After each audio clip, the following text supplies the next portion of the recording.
This is ATN, Art TV Network from October Gallery. Thanks for watching.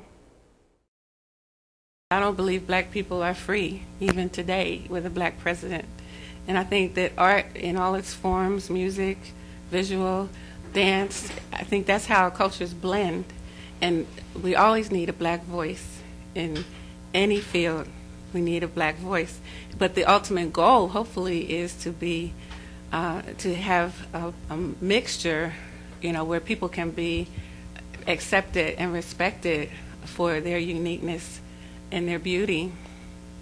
So as far as the term African American, that might not necessarily be relevant. We may come up with another term to identify ourselves, but I believe every hue in the spectrum needs to be represented. Yeah, I believe black art is relevant. I mean, the whole black experience is relevant every day. I think that it's needed, definitely needed. I had a professor in high school by the name of Dr. Brooks Dendy, and he was always teaching us about black art and the history and about the music and about it, and how to draw. He would get like a piece of paper and draw something and put it on the wall, and we would come in the classroom and be like all this art around the room, and he would be creating different art every single day in the room. And it was just his way of expressing himself. He said, that's black art. It's who we are. We got to constantly keep pushing the envelope and let people know who we are. You know, he had T-shirts that he would do, and he would do his own T-shirts, and it was his art. He would sell it. And so black art is definitely relevant. And I love black art. Black artists, I do feel that black art is relevant as in any other culture. As a young person, I was not exposed to black artists.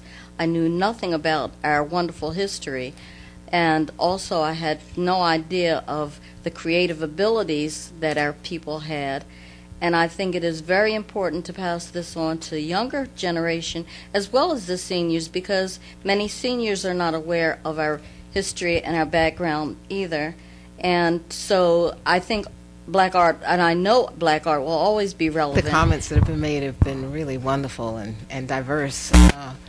But I think when you ask if black art is relevant, I think that's the same as asking, is the experience of the human race relevant?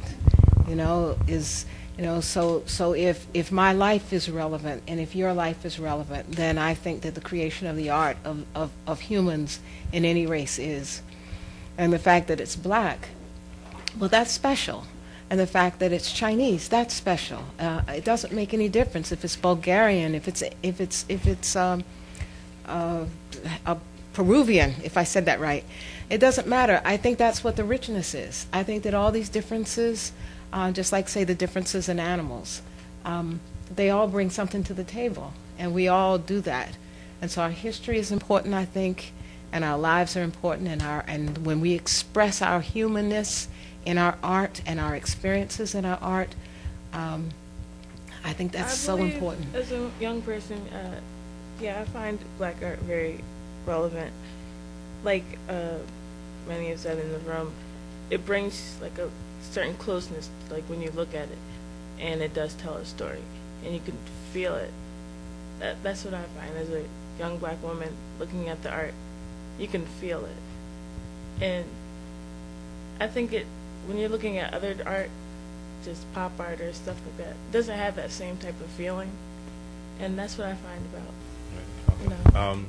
Yes, I do believe the relevancy of black art is very important from our past history to our present history.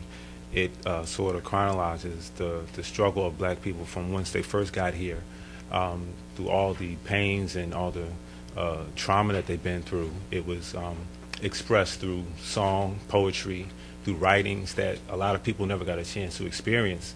The reason why it is termed black art is because it was separated from other forms of art that other people thought that were better, or they think that black art didn't measure up to the other standards of what people depict art as. African Americans who try to establish themselves in business traditionally don't have the community support, all right? I don't know if you know this, but in Asian communities, they have clubs where once a month each person comes to a person's home, like this home. There may be 10, 20 people in the club, and they all donate $10, right?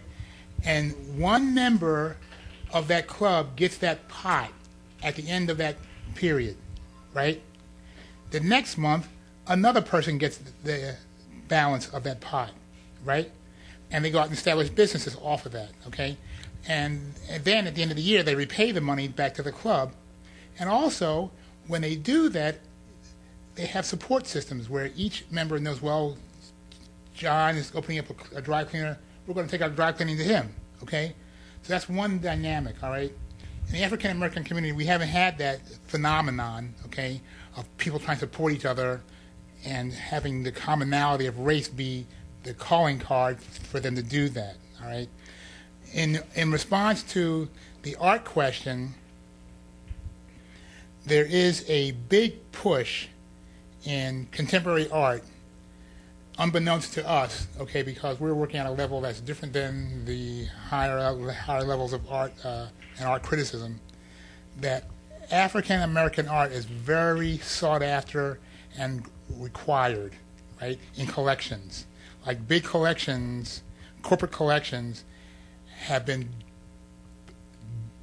burgeoning themselves to get more African American art in their collections. And it's not necessarily art that's representative of African Americans.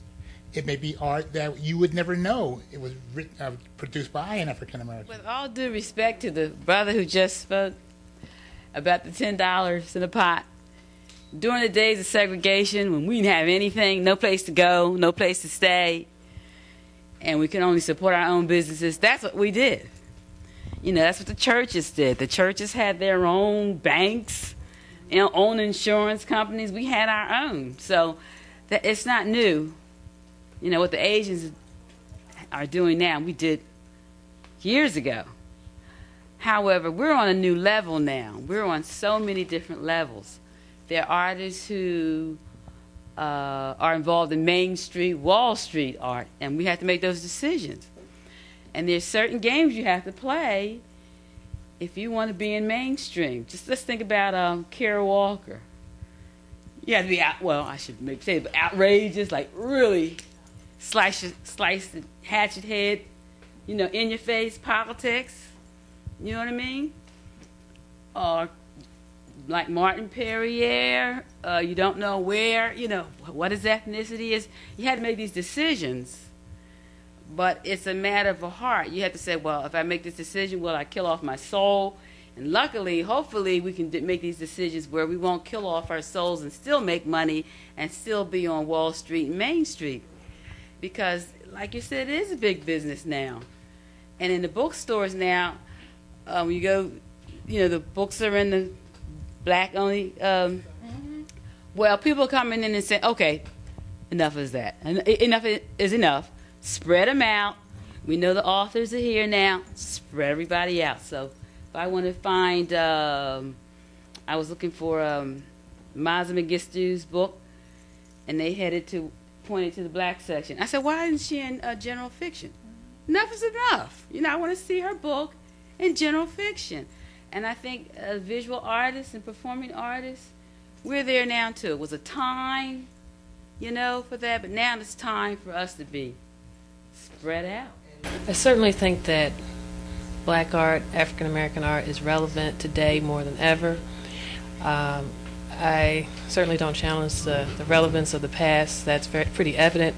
But having a seated black president, I think that a lot of people have decided to be comfortable with, oh, I accept black culture. And so we're being viewed, I think, and we need to keep exposing with greater depth.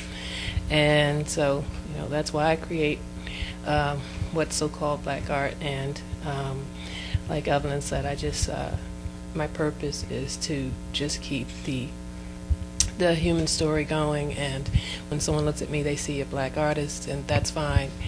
And so it's very relevant to just be and create